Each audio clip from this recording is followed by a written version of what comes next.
دینی اور دنیاوی معلومات کے لیے اس چینل محمد اسامہ شاہ الوی کو سبسکرائب کریں۔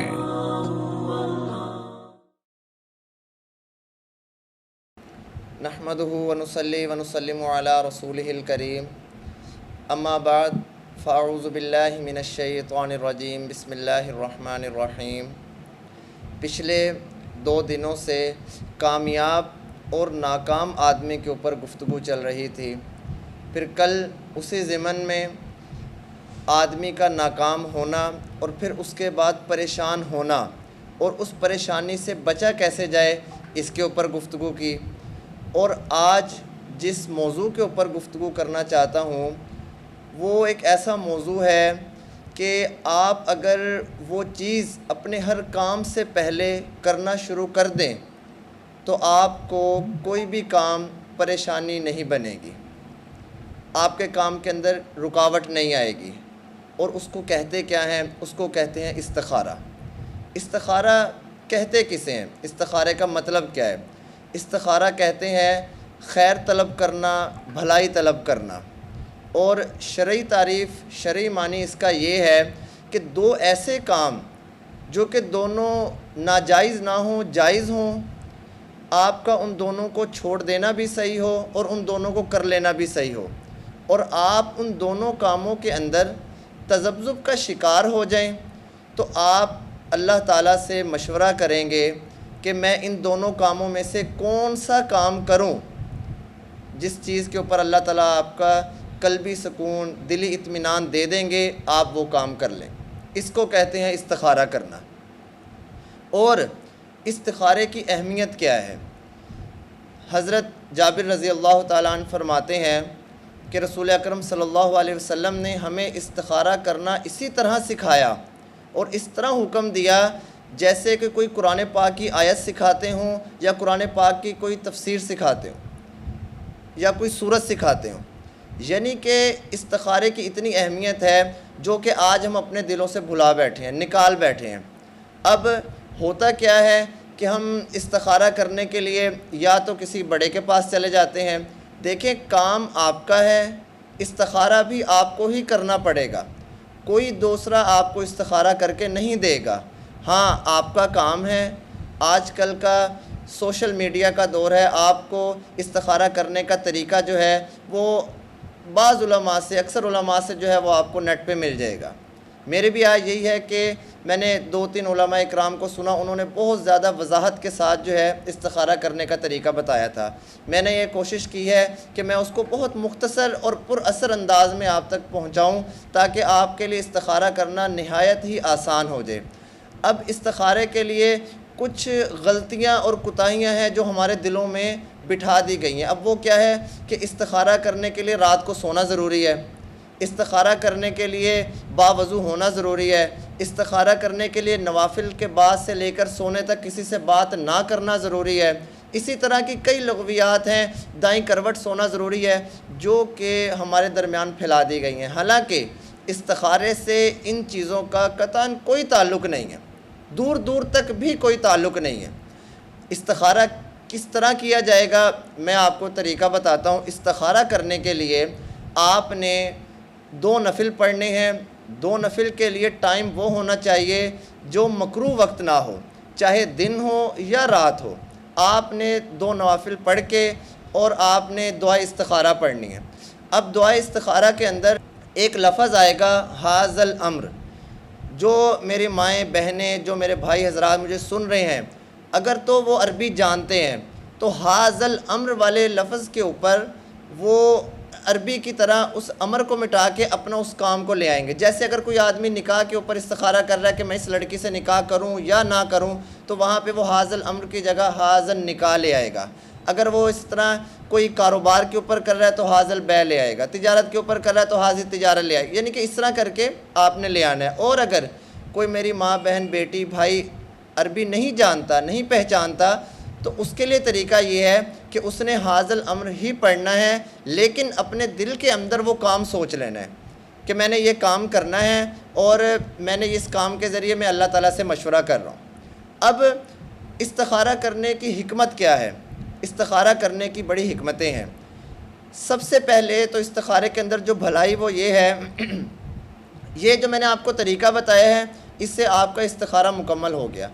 اب آپ کے لیے اس استخارے کے بعد سونا ضروری نہیں ہے، آپ دن کے اندر بھی کر سکتے ہیں۔ ہاں، رات کے اندر جو سونا ہے وہ اس لیے بہتر ہے کہ اس وقت جو ہے انسان اپنی تمام زندگی کی پریشانیوں سے جو ہے ختم ہوا ہوتا ہے، اس نے رات کو سونا ہوتا ہے، تو اس وقت اس کے دل خالی ہوتا ہے۔ اگر وہ رات کے وقت استخارہ کرے گا تو اس کو یہ زیادہ فائدہ دے گا، لیکن اگر ایک انسان دن میں بھی استخارہ کر لیتا ہے تو اس میں کوئی گناہ نہیں ہے، کوئی حرج نہیں ہے۔ اسی طرح اب آپ نے جب استخارہ کرنا ہے تو اس میں پھر آپ کو دو چیزوں سے استخارے کا پتہ چل جائے گا کہ میں نے جو چیز کا استخارہ کیا ہے وہ میرا استخارہ صحیح ہے یا نہیں صحیح، یہ کام میں کروں یا یہ میں کام نہ کروں۔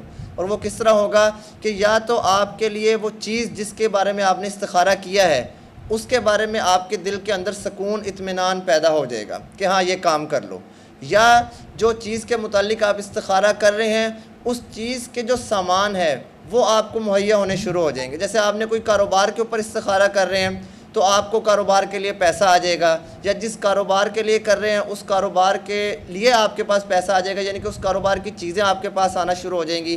تو اس سے معلوم ہو جائے گا کہ آپ نے جو استخارہ کیا تھا اللہ تعالیٰ کی اس میں مرضی ہے، آپ اپنا وہ کام شروع کر دیں۔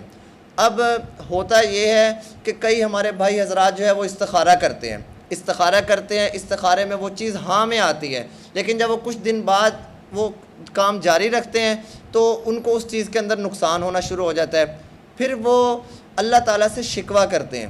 شکوہ کیا کرتے ہیں کہ ہم نے تو استخارہ بھی کیا تھا، مشورہ بھی آپ سے کیا تھا، آپ نے اس چیز کے اندر ہاں بھی کی تھی، لیکن ہوا کیا کہ ہم اس چیز کے اندر ناکام ہو گئے۔ تو نہیں بھائی، آپ کا اللہ تعالیٰ سے شکوہ کرنا بالکل بھی نہیں بنتا۔ کیونکہ آپ کو جو اللہ تعالیٰ نے اس چیز کا مشورہ دیا تھا وہ بالکل ٹھیک تھی، ہاں ہمیں کرنا نہیں آیا کہ ہم نے اس کام کو کرنا کس طریقے سے ہے، کس انداز سے ہے۔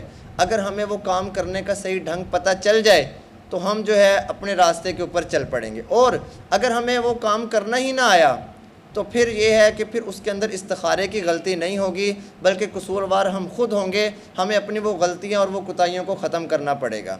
اور حکمت اور بھلائی کیا ہے؟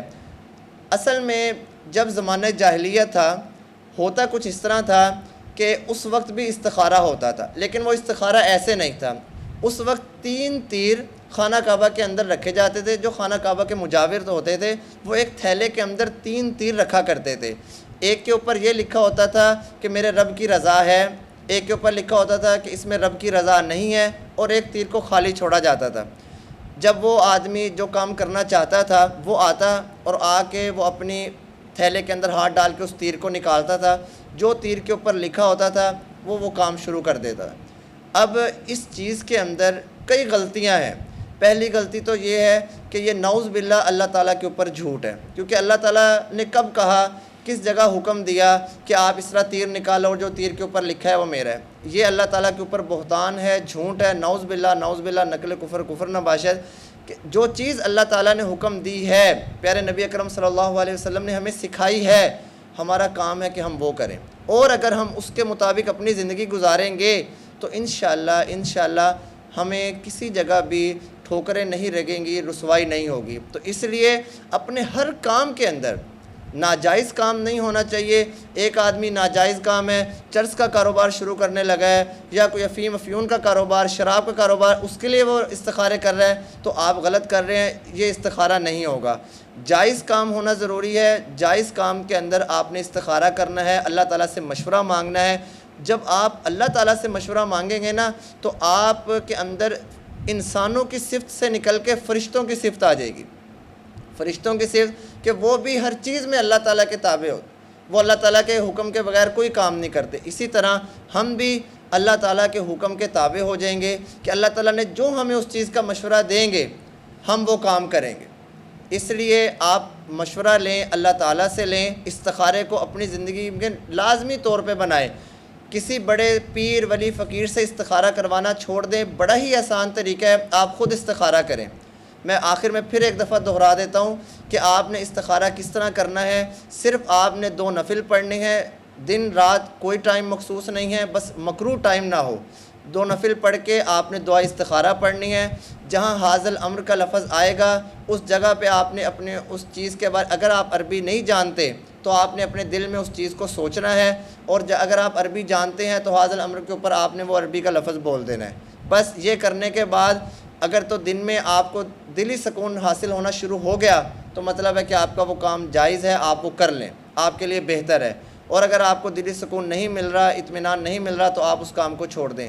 ہاں ایک اور ضروری بات کہ استخارہ کتنے دن تک کرنا چاہیے، تو کم از کم اس کے بارے میں جو علماء اکرام ہیں، صحابہ اکرام فرماتے ہیں کہ 7 دن کا اللہ تعالیٰ کے نبی نے ہمیں حکم دیا ہے کہ استخارہ تقریباً ہم 7 دن تک لگاتار کر سکتے ہیں۔ تو اس لیے آپ اپنی زندگی کے اندر اس چیز کو لازم پکڑیں۔ اللہ تعالیٰ سے جب مشورہ کریں گے تو اللہ تعالیٰ ہمیں کبھی بھی غلط مشورہ نہیں دے گا۔ صحابہ اکرام اپنے دور کے اندر پیارے نبی اکرم صلی اللہ علیہ وسلم سے مشورہ کرتے تھے، لیکن کبھی بھی انہوں نے پیارے نبی اکرم صلی اللہ علیہ وسلم سے استخارہ نہیں کروایا، حالانکہ اس وقت کیا آج تک بھی پیارے نبی اکرم صلی اللہ علیہ وسلم سے برگزیدہ اور حکمت والی ہستی دنیا کے اندر نہیں آئی اور نہ ہی آئے گی۔ اس کے باوجود بھی صحابہ اکرام آپ پیارے نبی اکرم صلی اللہ علیہ وسلم سے مشورہ لیا کرتے تھے، استخارہ نہیں کروایا کرتے تھے۔ اس لیے استخارہ وہ بھی خود کرتے تھے، آپ حضرات بھی استخارہ خود کریں۔ اللہ تعالیٰ سے دعا ہے کہ اللہ تعالیٰ ہمیں اس پر عمل کرنے کی توفیق عطا فرمائے۔ وآخر الدعوانا الحمدللہ رب العالمین۔ دینی اور دنیاوی معلومات کے لیے اس چینل محمد اسامہ شاہ الوی کو سبسکرائب کریں۔